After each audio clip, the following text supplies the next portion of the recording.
Despite these freezing temperatures, students from around the region are heading back to the classroom for the first time in a week.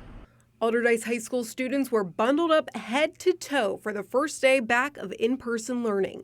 Just last week, schools around the area were closed because of the massive snowstorm and cold weather. But that came to an end for many this morning, even though we're dealing with sub-zero temperatures and wind chills. Some school districts like McKeesport did issue a 2-hour delay.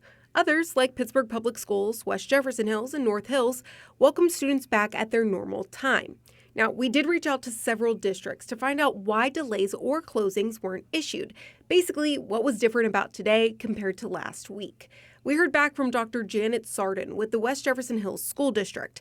She says there were no posted advisories for today, and since students missed school last week, she didn't delay. She says decisions are made on scenarios and circumstances.